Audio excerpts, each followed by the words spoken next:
Welcome to my podcast, guys. If you are here to work on your relationship with your child, then you are for sure in the right space because you will always have to work on your relationship with yourself. And this is what I offer here on my podcast. So if you listen to my podcast and hear things that are not obviously related to your son, listen on, because whatever you improve in your relationship with yourself will automatically improve all of your relationships, including with your son. So welcome and enjoy.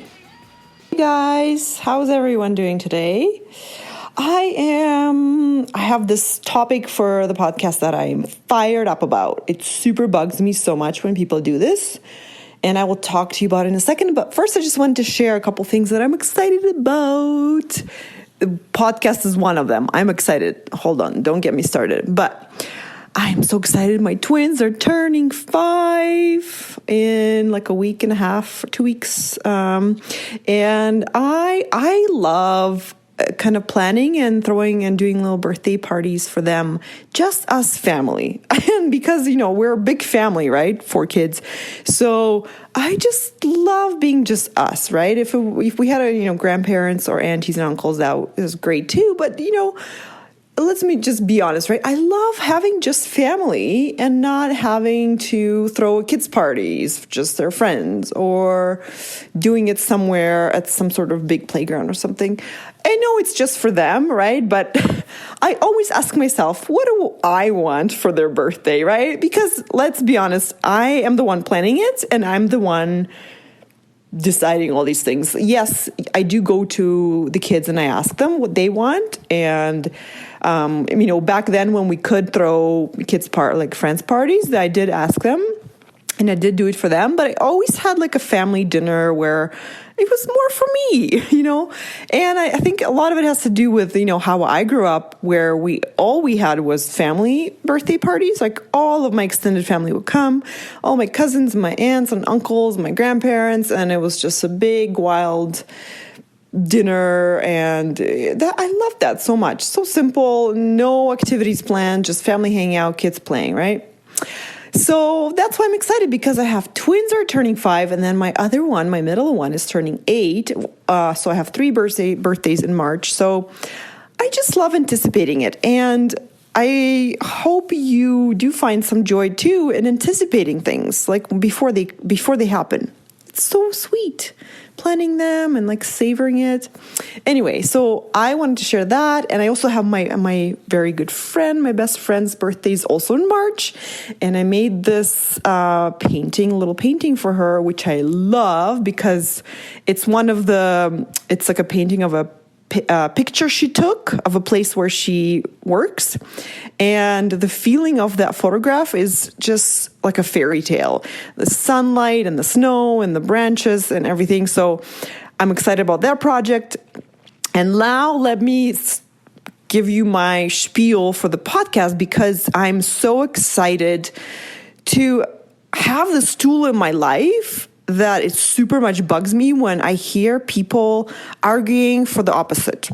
Okay, so I had this conversation with somebody who was telling me that they're like, I'm not feeling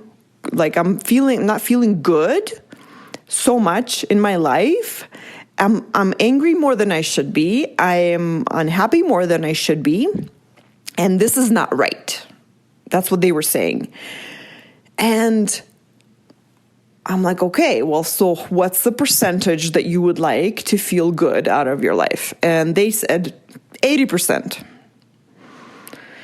And it bugs me so much because I've lived that life where I believe that I should be happy the majority of the time. And that meant for me, when kids were frustrating me, or like I was super frustrated because of the kids, or I was tired, or something, my husband was grumpy and I was like, why is he grumpy? And I was grumpy about him being grumpy, or I was grumpy about my kids being grumpy. I was being so frustrated that I was frustrated. So I would not be having a good time. let's say like this is my life, right? My life with kids. And I would be, at the end of the day, everyone's tired, everyone's grumpy. But on top of all that, I would be adding a layer of, well, this should not be happening and we should all be happy. I should be happy right now. Guys, that added so much frustration and so much dissatisfaction and so much restlessness that I would want to escape my life. I was drinking wine. I was stuffing my face. I was snapping at my kids. I was basically what was happening is I was doubling my unhappiness. And that is what this tool that I learned from my coach is the 50-50 concept. And the 50-50 concept is basically saying, hey, by the way, did you know that your life should not be 80% happy, 20% unhappy? Hey, did you know it should be 50% unhappy and 50% amazing?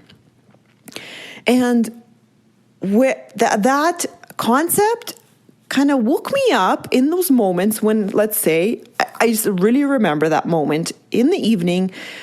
Twins were about 1 or 2, waddling around in their diapers. It was summer. I was tired. I had to feed them still, put 4 kids to bed. And generally, I was not thriving, right? And so I remember that moment when I realized, oh, wait, this is supposed to be like this. This is the negative 50% of my life, and it's okay. And guys, when it really sunk in, there was this moment of peace that I came over me in that moment, that I was actually able to enjoy that moment, which is so crazy, right?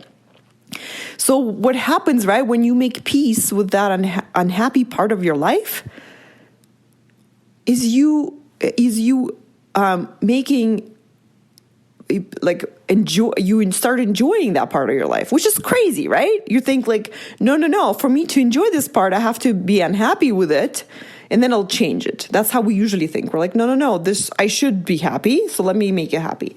Where the opposite is true. When you say I should be happy here, what that creates for you is frustration, is dissatisfaction. But in the opposite way, when you say, I welcome this dissatisfaction, I welcome this frustration, I welcome this moment of life that is imperfect, and when you welcome it, you create peace and acceptance and allowance, and you start to enjoy it. The most amazing thing happens. So when I was talking to them and they were telling me that they are super, I could not convince them otherwise, and I let go, but I feel really passionately about the fact that this is something that we should teach our children, and it would have been amazing if we were taught that when we were kids. Hey, by the way, your life will always be 50% crap and 50% amazing. It should be this way. So when it is 50% crap, don't fight it. Recognize it for what it is and move on. Don't fight it, because when we fight it, we double it. So here's the other thing that happens when we say, okay, I feel tired and kids are grumpy and I'm grumpy and I shouldn't be this way. You take that dissatisfaction and you double it. So you go from 50% negative and you make it into 80. And then you're barely enjoying your life and your life feels like 80% terrible. Right? And so this is so, I cannot stress it enough that your life is not supposed to be a vacation. It's not supposed to be pleasant all of the time.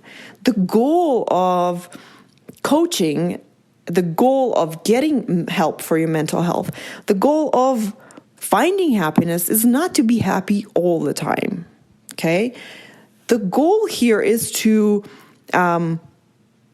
grow as a person, evolve into your next best self, and enjoy your life at your fullest, which is 50%.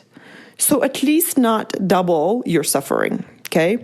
And that's what it is, right? You have the pain of life, the natural pain that happens. Say you're grumpy and tired. That is part of your life. But if you add wishing that it was different, then you're adding unnecessary suffering on top of that. So you have like cake that doesn't taste good, and then on top of that you add icing that is a suffering that also doesn't taste good, right? So anyway, the cake analogy is probably not going to fly because cake is usually yummy.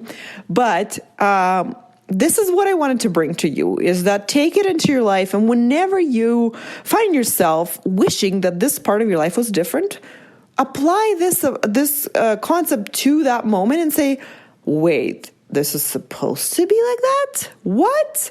How can that be? Crazy. I'm supposed to be unhappy at this point of in my workday. I'm supposed to be pissed at this person. What? Is Natalia right? How? And if that's true, if let's say if you're pissed at that person, what if you were just okay with being pissed at that person instead of wanting to fight with them and wanting them to be different? What if you were just like, I'm going to be pissed at them until I'm not pissed at them, and you know what, they don't have to change. And I'm okay with me being pissed at them because I'm human and I have thoughts that create my feelings, right? Notice how that right away, if you add a kind of, you accept that on top of that, then you don't create any more frustration in your life, right? Where sometimes we're like, well, I'm so pissed at them and I should talk to them and I should get them to change, and they're not changing. Then now you're frustrated that they're not changing. And then you could be frustrated at yourself. You're like, why do I always do this to myself? Oh my gosh, what's wrong with me, right? Then you're compounding the suffering. All right, my friends. Well, I hope this kind of charges you right up for the week and the next week, and bring that to like the most unpredictable moments, corners in your life, and bring those words, my words, into that corner and say, could this be true? Could this actually should be here? How so? Logically, I don't agree. Like, right? Because logically, we're like, if we were to design our life, we would be like, no, I don't want any suffering. I don't want any bad feelings. But that's a good thing that we're not designing it, because it would be super boring, right? So logically, reasonably, it would not make sense to you that this should be here, right? That's why there's growth in us saying, how is it a good thing that this is happening? What is in it for me? And then answering those questions, that's where the growth happens. How are they right saying that I'm rude here? Like, how is it okay for me to be tired and grumpy right now, right? And that's where the growth happens, and that's where the opportunities lie for us to love ourselves more and to make more peace, create more compassion, more love in the world. That is I think the point of life, not being happy all the time. So have a wonderful week, and I invite you to come hang out with me. Let's talk more about loving yourself, what goals you have for you. Let's talk. I would love to meet you. I would love to just have a chat. Maybe you want to address some of your kind of goals or wishes for yourself. Maybe you want to love yourself so much that you want to talk about it. I am the perfect person to talk about that, because that is my favorite topic to talk about. Because if I love myself the most, then I'm able to love everyone else. And you know what? Love is always the best feeling to feel, right? All right, guys. Have a wonderful week. Bye.